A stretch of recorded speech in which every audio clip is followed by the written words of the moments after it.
What's going on, guys? Bravado here, and in this video I'm going to be doing an inside my mind. I'm going to be explaining all my thoughts and plays and what I've done in these diamond ranked 0-build lobbies. So without further ado, let's get into the video. So I decided to land classy courts for this game, and I felt like I was uncontested. I didn't see anyone land near me, so I was like, alright, I'm free to loot. But all of a sudden I hear some gunshots. So usually when it comes to landing at like an area unconned, you gotta expect somebody to rotate to your wherever you're at, or expect someone to land with you no matter what. Even if you don't see them, just expect at least one other player to land with you or land nearby you. Another thing I did was, since I was trying to investigate the fight, and once I confirmed that they were fighting, I decided to immediately third party because both players would be too tunnel visioned when it comes to fighting. So I was able to easily third party this fight and just clean it up, and then I just enjoy the spoils of war. So right now I'm in a situation that we're having a fight going on for a very, very long time. There were multiple players in this fight, and I always had a W key mentality, just trying to rack up as many eliminations as possible. As I'm trying to take these fights, they all start running by using the green water to keep dashing away. And I just led right into another player. So eventually in this fight, I just decided that once I'm done chasing this guy, there's another guy, there's two other players, right? So eventually I'm like, yeah, this isn't worth it, and I decided to back out because I know if I keep chasing that guy, I'm just guaranteed to die because the next guy's just gonna finish me off once that fight's over.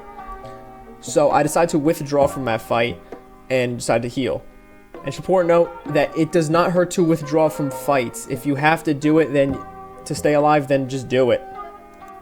I'm in another situation now where I know that there's players with multiple medallions nearby me. I see on the map there's players with multiple medallions, so I decided to play a little ratty, started to crouch walk so to hide my audio, because if they knew where I was at, they could easily kill me. So I decided to catch this guy off guard, and I killed him. I knew what I wanted to get was the fists and the medallion and heals, and I just got out of there. So once you see someone die, you cannot stay on that body too long because you damn well know other players will hear it. And as what players call loot shopping will get you killed, because if you loot shop, then you're guaranteed to get third party and you're gonna die for it. Later on in the game, I decided to W key the island, try to get some better loot, and maybe even add better attachments to my weapons if I need to. I notice I hear a player underneath me, so I decided to look underneath. But then I noticed there's another footsteps, and a guy is just camping on the roof. Since he did not shoot me before, I knew that he was afraid of fighting and not be the greatest player. But since I knew there's another player underneath me, I grabbed what I wanted and I got right off the island. So that guy's gonna have a hard time chasing me now that I have the infinite nitro and regeneration of shields. With these two medallions, I have a major advantage in every fight that I take. The only downside is that people will know where I'm at because I have the medallions, but it's well worth it since I have a loadout that is strictly designed for W keying players and finishing fights very quickly, so I can run an aggressive play style. Later on in the game, I picked up a couple more kills, and I decided to look on high ground for any enemies, and once you know it, I find a player that is camping up here. So I decided to get some opening tags with my SMG. Since he decides to try to push me, I just fist in the air so he doesn't hit me, but then he chooses to fold. Knowing that I have infinite nitro, I could basically just pursue this guy for as long as I want. I also have the nitro fist that has an extra usage as well compared to the regular nitro fist, so I can keep pursuing him if I want, but he unfortunately fled from me as I was reloading my guns before the fight because I didn't want to get caught off guard. I eventually found them again, and this guy did not stand a chance because I had the medallion, so I was able to keep chasing him for as long as I desired, and he went down. The next fight I take, I'm looking around for enemies, and I hear footsteps in a bush. I immediately throw it under shield bubbles so he has a hard time hitting me. I take jump shots within that shield bubble, get a lot of damage, and force this guy to make a play. I threw the shield bubble down because I didn't want to take damage from behind me or from in front of me. So by playing a little smart and defensively, I forced this player to make a move. And knowing how this guy was bush camping, I expected him to be in another bush, so I just rammed right into it. And once you know it, he was in a bush. And eventually he did go down again. That is one less threat back to the lobby because I had advantages like a nitro to keep the aggression, keep the pressure on my opponents, and control the situations around me using the utilities and other things on my loadout. Now there are 3 players remaining. I decide to rotate to this rock for good natural cover and a good positioning. Eventually see a guy in front of me because I hear the footsteps. I beam him for 107 damage with my SMG in the air, and then do crazy damage, and I make sure that he stays far away from me by tackling into him. The last guy steals my kill. So also I make sure I'm airborne most of the time to avoid getting hit with the fists. I kind of break his camera, and I finish him off with my shotgun, winning the game. In the next game, I unfortunately wasn't able to land a classy course because I messed up my drop. But I was able to rotate in using nitro. I hear footsteps underneath me, so I know he's in the building. So I decided to hold a right peek. I found him, took the shots with my shotty, and I finished with the SMG while holding that right angle, and I did not take much damage. Now, I expected a third party, and I was correct. A third party did show up. I threw a shield bubble down on the roof so I can have at least some cover. I expect him to run into it, so that's why I sprint tackled him out.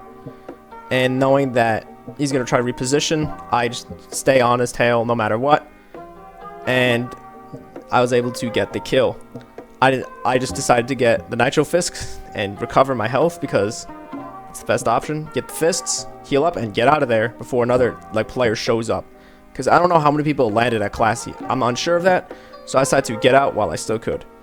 In this next fight we have, I'm just running around.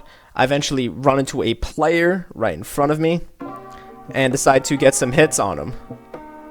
But I also did refresh my nitro beforehand, so I got a hit with the fists. He decides to keep running away from me.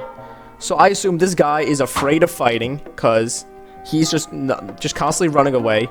And I eventually know that he will deplete his nitro and his fists. As you see, that's probably his last use of the nitro fist, so he's got no other choice but to hide from me. I knew, due to the visual audio, I knew exactly where he went. I just rushed in there, and it'll take him out. Keep in mind, if you're aggressively pursuing a player, that they may set up a trap or a position where they'll return the damage back to you. So if you're gonna double key like I was in this clip, please keep in mind that players might do that, and be careful when you do it. And this next fight coming up, I decide to use nitro again and use my fist to break this guy's camera. While I'm in the air, I decide to get some opening tags at my SMG to give myself an advantage, and also to prevent him from returning fire by breaking his camera as well. And I was able to win the fight too. He had many advantages like EMPs and good weapons. So coming up with this next fight, I still use nitro to prevent my audio from being heard. Since I know this guy has fists, I decide to keep my distance because the fists have good range. Knowing that this guy's gonna run, I assume that he's just afraid of fighting, and I decide to pursue him, or he's weak. And it was well worth it because he had all the medallions, so I was set for the end game, and now I could play far more aggressive knowing I have massive advantages. Because as you see in this next fight, this is the next fight I take with having all the medallions. I could literally just nitro run into this guy's bush, break his concealment, and then I have a movement advantage, so it's really difficult to hit me. And I didn't really take much damage in that fight, and that guy really couldn't do much. We're now in the end game where there's 3 players left. In my mind, I think it's always best to rotate at the perfect timing because I know that I have no idea where they are. But I also want to make sure that I am not taking the second to last fight. Because if I fully engage with a player shooting me right now, I know I'm guaranteed to get third-partied by the other player. And the worst part is, I don't know who the other player is. So you always want to be the last person in that fight, because third parties are bound to happen. So you're seeing I'm always running around trying to get these 2 other players to fight each other, because I know if I get into that fight, the other guy's going to third party me, and there's a good chance that I will lose. But then I know that I just say enough is enough. I have to enforce him off high ground, or else he's gonna stay there and he's gonna keep shooting me. And now taking that fight, the other guy's gonna start shooting me. That piece is already getting to position, as you've seen right there. So using all my medallions, I decide to just retreat, do a strategic withdrawal, and those two guys are pretty much going to start fighting each other because they're pretty much in within like medium range, so they're definitely going to engage. They know I'm out of action for a bit, and the other guy knows if he gives up height and kills me, the other guy's going to guarantee third party. So laying low for now is possibly the best option I have. And then as you see, like once I'm fully recovered, I go to retake height, knowing that I have all the medallions and all the advantages I need to win the fights. So now I know that they're very far from each other. This guy has no time to catch up to the fight, the third party, because I was able to finish it very, very quickly. And that's what you need to do. Also, is to finish fights very fast. Because if you take too long a fight, the more likely you are to get third partied. No, I have all the medallions. I know this guy's at. I have a massive advantage with like using my Flowberry Fizz as well to get low gravity effects. Just the movement, he's not able to track me. It's very difficult to, and I'm able to win the game. So to recap, with this aggressive loadout, you need to finish fights really quickly. It's also vital that you get opening tags in the fights. Do not be afraid to withdraw from the fight if necessary. Another thing you must do is if people are running, feel free to chase them and keep pressure on them, but be wary that they may set up like a trap for you and return that damage. But that's all. Like this is my first Inside the Mind video, so if there's anything I can work on, please give me feedback, and I will see y'all in the next video. Peace.